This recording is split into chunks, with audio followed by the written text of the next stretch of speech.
Okay, hello everybody, welcome to try school Telugu. ఈ వీడియోలో మనం ఇన్ఫైనైట్ లూప్స్ ఎక్కడ మనం యూజ్ చేస్తాము అంటే యూజ్ ఏం చేయము, బికాస్ అది ఇన్ఫైనైట్గా చదువుతుంటే మనకి ఏంటి యూజ్ చెప్పండి. సో యూజ్ చేయము, కానీ సమ్ లాజికల్ మిస్టేక్స్ వల్ల ఆ ఇన్ఫైనైట్ లూప్స్ అనేవి ఫామ్ అవుతుంటాయి. యాక్చువల్లీ మనం నేను ఒక ప్రోగ్రామ్ చేసాం కదా, సో అందులో మనకి ఒక ఇన్ఫైనైట్ లూప్ వచ్చింది. మీరు అబ్జర్వ్ చేశారో లేదో తెలియదు కానీ. ఓకే, సో ఈ వీడియోలో నేను మీకైతే ఇన్ఫైనైట్ లూప్స్ ఎందుకు ఫామ్ అవుతాయి, వాటిని ఎలా ఓవర్కమ్ చేయాలి, వాటి వల్ల డ్రాబ్యాక్స్ ఏంటి, ఇవన్నీ కూడా మనం చూద్దాము. Before going to the video నేను మీకైతే ఒక చిన్న రిక్వెస్ట్ చేస్తాను దట్ మీరు ఈ వీడియో మీకు ఖచ్చితంగా యూస్ఫుల్గా ఉంటే ఈ వీడియో మీకు ఖచ్చితంగా ఒక లైక్ చేయండి, సో దట్ మీలాంటి ఎంతో మంది లెర్నర్స్కి ఇది రికమెండ్ అవుతుంది. Okay, so going in to the topic infinite loop. ముందు అయితే నేను మీకు ప్రోగ్రామ్ చూపిస్తాను. సో నిన్న మనం చేసిన ప్రోగ్రామ్ ఇది కదా. This is a sum of n numbers, the sum of first n numbers. మనం 5 ఇస్తే 1 to 5 యొక్క సమ్ వస్తుంది కదా, 1 to 5 యొక్క సమ్ వస్తుంది. ఓకే, 15. 10 ఇస్తే 1 to 10 యొక్క సమ్ అనేది వస్తుంది 55. సో లైక్ వైజ్ ఇక్కడ నేను ఒక స్మాల్ లైన్ తీసేస్తాను. ఇప్పుడు చూడండి, ఇప్పుడు నేను రన్ చేస్తాను. Let me run now.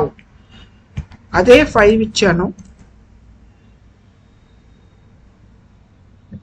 It's blink అవుతుంది. మీరు ఒక 5 నిమిషాలు చూడండి, 10 నిమిషాలు చూడండి, ఇంతే బ్లింక్ అవుతుంటుంది. That will not give any output until we stop the red button.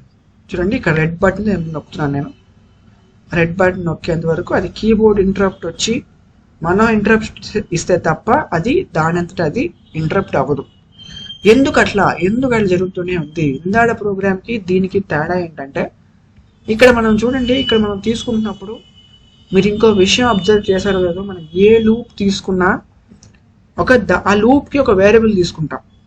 For loop తీసుకోండి, ఒక ఫర్ లూప్కి ఫర్ ఐ ఒక వేరియబుల్ తీసుకుంటున్నాం, ఐ అనే ఒక వేరియబుల్ కదా. సో అంటే మనం ఇక్కడే కాదు, ఏ లాంగ్వేజ్లో అయినా సరే ఒక లూప్ తీసుకున్నామంటే దానికి ఖచ్చితంగా ఒక వేరియబుల్ అయితే లూపింగ్ వేరియబుల్ కింద వాడతాం.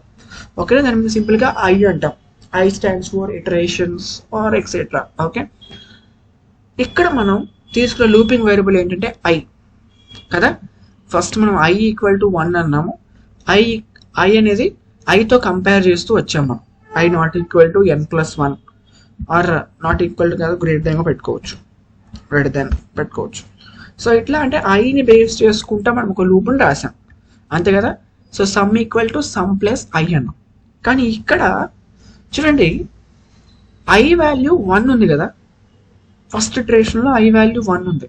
మరి సెకండ్ ఇటరేషన్లో ఐ వాల్యూ ఏమవుతుంది? 1 ఉంటుంది. థర్డ్ ఇటరేషన్లో ఐ వాల్యూ ఉంటుంది 1 ఉంటుంది. అట్లా 100th ఇటరేషన్లో ఐ వాల్యూ ఎంత ఉంటుంది? 1 ఉంటుంది. నువ్వు ఎన్నిసార్లు అయినా సరే, ఎన్ని ఇటరేషన్స్ తీసుకున్నా సరే ఐ వాల్యూ మనం అక్కడ మార్చట్లేదు. కాబట్టి ఐ వాల్యూ అనేది ఎప్పుడు కూడా n+1 కంటే ఎక్కువ కాదు, తక్కువ తీసుకోవాలి మనం అక్కడ. తక్కువే ఉంటుంది. n5 ఇచ్చాం, 5+1 6 కంటే 1 తక్కువే కదా. సో ఎప్పుడు కూడా అది 1 ఉంటుంది. కావాలంటే ఈ లూప్లో మనం ఒకసారి ఐ వాల్యూని ప్రింట్ చేద్దాం. చూడండి, ప్రింట్ ఆఫ్ ఐ అంటాను నేను. అంటే లూపింగ్ వేరియబుల్ ఐ, దాన్ని మనం మారుస్తున్నాం అనేది చెక్ చేస్తున్నాను నేను ఇక్కడ. చూడండి, అవుట్పుట్ అయితే ఇట్లా బ్లింక్ అవుతుంది. నేను 5 అని ఇస్తాను. ఏమైంది? పోతుంది, ఆడట్లేదు. చూడండి, దట్ ఈస్ నాట్ స్టాపింగ్, పోతూనే ఉంది అది. ఒకసారి మీరు అబ్జర్వ్ చేశారంటే that is keep on going అనమాట. ఇట్ ఈస్ గోయింగ్, అది ఇంకా వెళ్తూనే ఉంది. మీరు ఒక పావు గంట కూర్చున్నా అంతే, దాని ముందు ఒక అరగంట కూర్చున్నా అది వెళ్తూనే ఉంటుంది. ఎందుకంటే ప్రోగ్రాంలో మనం రాసాం కదా, ఐ వాల్యూ అనేది ఎప్పుడు కూడా n+1 కంటే తక్కువే ఉండాలి. తక్కువే కదా ఎప్పుడు కూడా, ఎందుకంటే మనం ఐ వాల్యూ మార్చట్లేదు ఇక్కడ. చూడండి, ఒక స్మాల్ లైన్ యాడ్ చేస్తాను. ఐ ఈక్వల్ టు i+1 అంటాను. ఇప్పుడు కూడా నేను రన్ చేస్తాను మళ్ళీ దీన్ని ఇప్పుడు నేను స్టాప్ చేస్తాను. రెడ్ బటన్ నొక్కి స్టాప్ బటన్ నొక్కి చేస్తాను. ఎర్రర్ వచ్చి ఆగిపోద్ది. అది ఎర్రర్ వచ్చింది కదా, కీబోర్డ్ ఇంటరప్ట్ అని చెప్పేసి.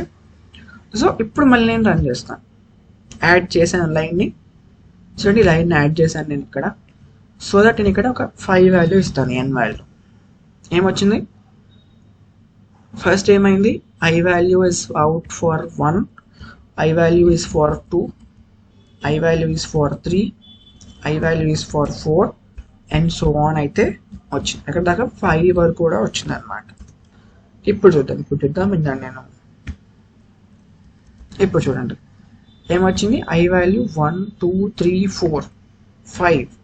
అంటే ఇక్కడ ఏమవుతుందంటే ఒక స్మాల్ కండిషన్ మనం తప్పు రాయటం వల్ల, ఒక స్మాల్ లూపింగ్ వేరియబుల్ని మనం మిస్ చేయటం వల్ల అది ఇన్ఫైనట్గా జరుగుతూనే ఉంటుంది. సో ఇలాంటి లూప్ మనం ఏమంటామంటే ఇన్ఫైనట్ లూప్స్ అంటాం. ఇది simply call this as infinite loop. ఓకేనా? ఇది while loop is the best example for this. మనం వైల్ లూప్లో ఏమైనా తప్పులు రాసుకోవచ్చు, బ్లైండ్గా రాసేస్తుంటాం. చూడండి, while true, while true, true is a keyword. True ఎప్పుడు కూడా మారదు. అదేమవుతుంది? That will move on going అనమాట. ఓకేనా? సో ఇలాంటి లూప్స్ వల్ల మనకి ప్రోగ్రామ్ అనేది చాలా ఇంటరప్షన్స్ వస్తాయి, తద్వారా మనకి ఎక్స్పెక్టెడ్ అవుట్పుట్ అనేది రాదు. ఓకేనా? సో వైల్ లూప్ రాసేటప్పుడు ఇది ఒక స్మాల్ డిసడ్వాంటేజ్ ఉంటుంది. కాబట్టి వైల్ లూప్ రాసేటప్పుడు ఎప్పుడు కూడా చాలా జాగ్రత్తగా మనం ఆ లూపింగ్ వేరియబుల్ని టెర్మినేట్ అయ్యేటువంటి కండిషన్ అనేది తీసుకురావాలి ఖచ్చితంగా. ఓకేనా? So that's all about infinite loops. ఒక స్మాల్ ప్రోగ్రామ్ కూడా చూపించాను నేను మీకు. ఏమైనా డౌట్స్ ఉంటే కామెంట్ చేయండి. See you all in the next video. Until then, keep trying. Don't forget, this is Try School.